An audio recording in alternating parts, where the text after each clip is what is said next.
Hey, what's up, story lovers? Welcome back to Cheater's True Stories.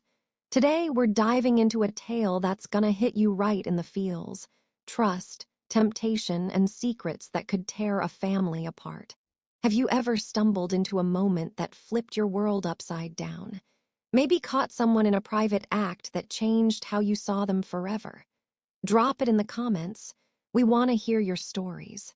This one's packed with twists, so grab a snack, hit that like button, and let's jump in.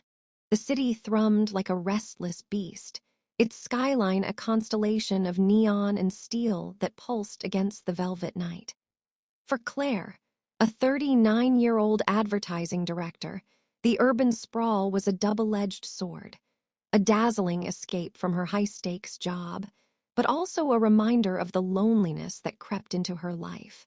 Her sleek apartment, perched high above the chaos, was her refuge, shared with her husband Mark and his 21-year-old son from a previous marriage, Ethan. Claire and Ethan had built an unusual bond over the 3 years since she'd married Mark.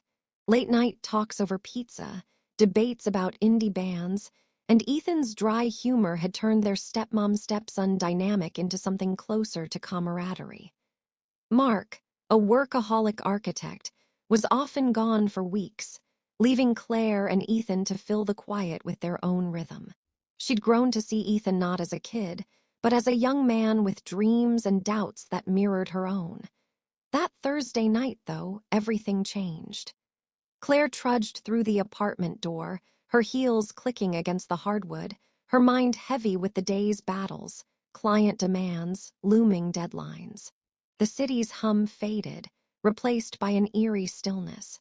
No laughter from Ethan's gaming marathons, no clink of Mark's bourbon glass.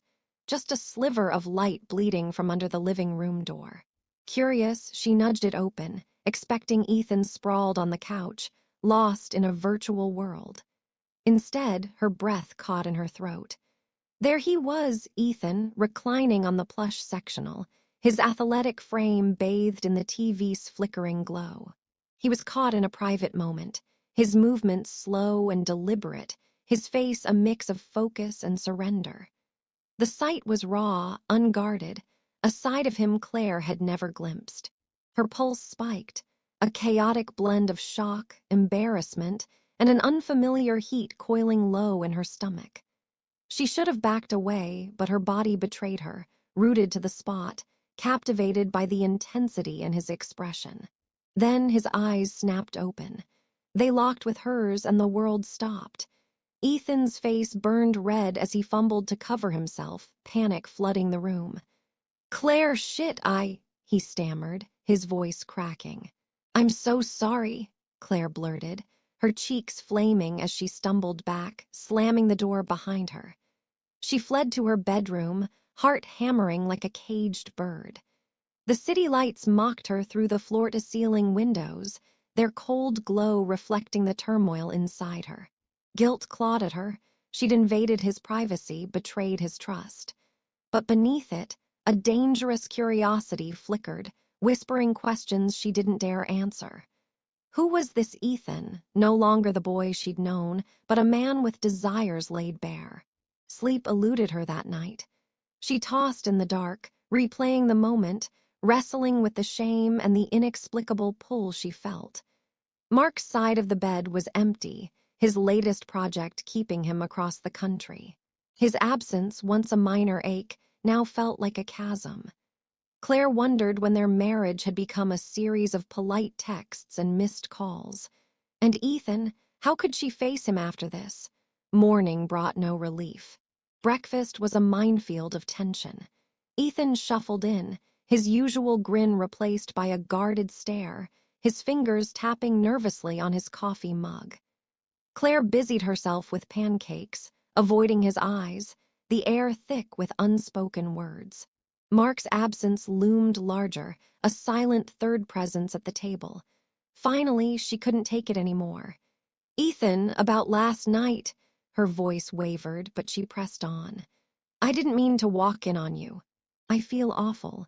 He flinched, staring into his coffee.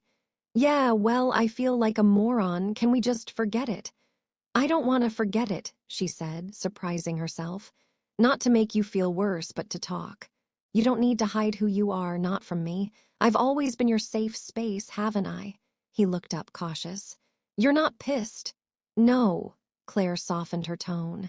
You're 21, Ethan. You're figuring out who you are. That's not something to be ashamed of. But I keep thinking, what if we stopped pretending? What if we created a space where you could be honest, no judgment? His brow furrowed, a mix of intrigue and wariness. What are you saying, Claire? She took a deep breath, her words reckless but deliberate. I'm saying you don't have to be alone in this. If you wanted, I could be there, not to control, but to support. A space where you're free to explore and I'm just present, someone who trusts you completely. The silence was deafening. Ethan's jaw tightened, his mind clearly racing. You mean like watch me?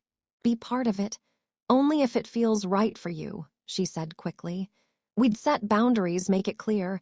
It's about you feeling safe, not pressured. He didn't answer right away. Instead, he grabbed his jacket and headed for the door, muttering, I gotta think about this.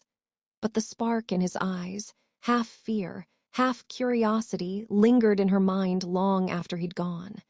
That day, Claire was a mess. Her office felt suffocating, her thoughts spiraling between guilt and defiance. Was she offering Ethan freedom or indulging a forbidden urge? Mark's absence gnawed at her. Their marriage wasn't broken, but it was fraying. His late nights, her own buried desires. Ethan had become her anchor, his laughter and late-night confessions filling the gaps Mark left behind. But this was uncharted territory, and she wasn't sure she trusted herself to navigate it. When Ethan returned that evening, the apartment crackled with anticipation. Dinner, herb-roasted salmon, candlelight flickering, was a fragile attempt at normalcy.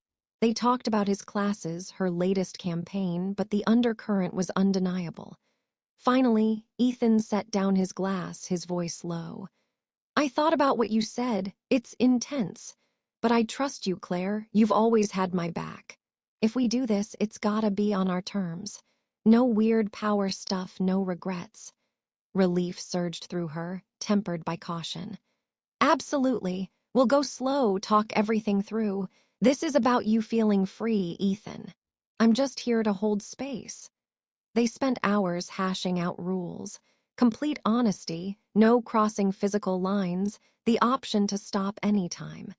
The TV would be their buffer, a provocative video to ease the tension. As they spoke, Claire felt a shift, not just in Ethan, but in herself. This wasn't just about him. It was about her reclaiming a spark she'd lost, a defiance against the monotony of her life.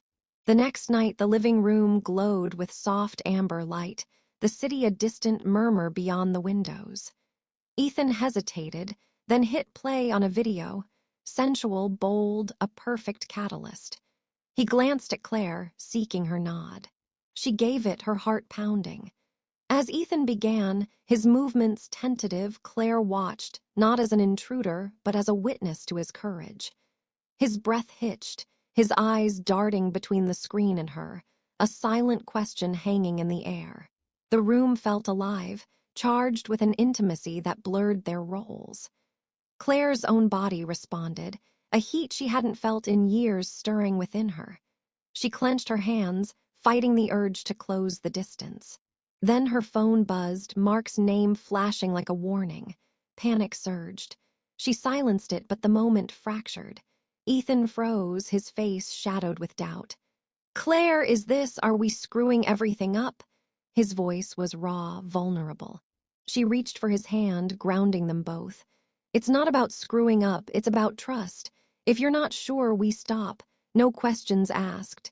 He exhaled, his grip tightening. I don't want to stop, not yet. But what about Dad? The question hung heavy. Claire's chest tightened, Mark's absence a ghost between them. We'll deal with that when we need to. Right now, this is about us. Their ritual grew bolder over the next week. Each night, they pushed boundaries, not with recklessness, but with a careful dance of consent and discovery. Ethan opened up about his insecurities. his fear of being seen as less than the man he wanted to be.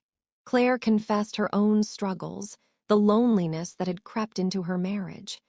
Their honesty forged a bond deeper than either expected, a connection that felt both sacred and dangerous. But danger has a way of catching up.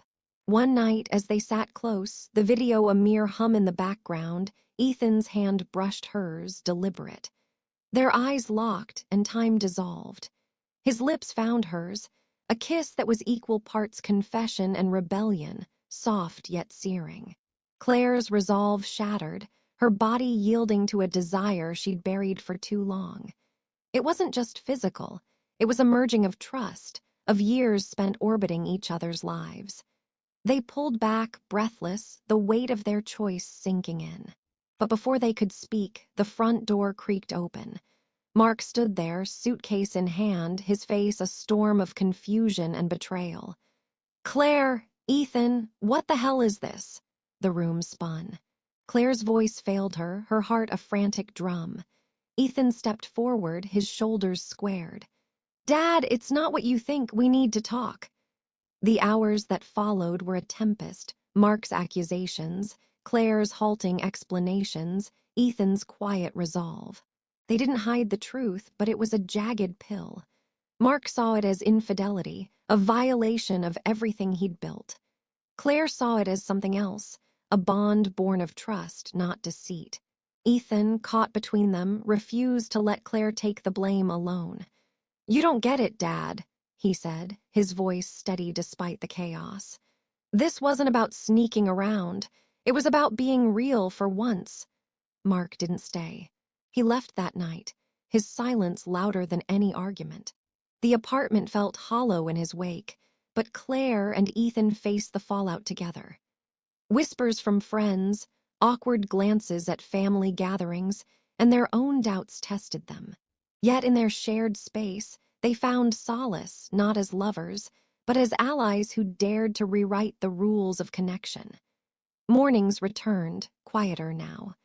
Claire brewed coffee, Ethan scrolled through his phone, their banter softer but still alive.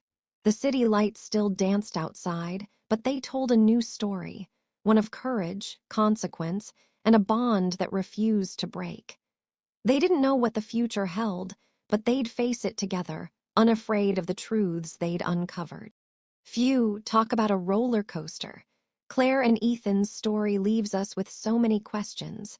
Where do you draw the line between trust and betrayal?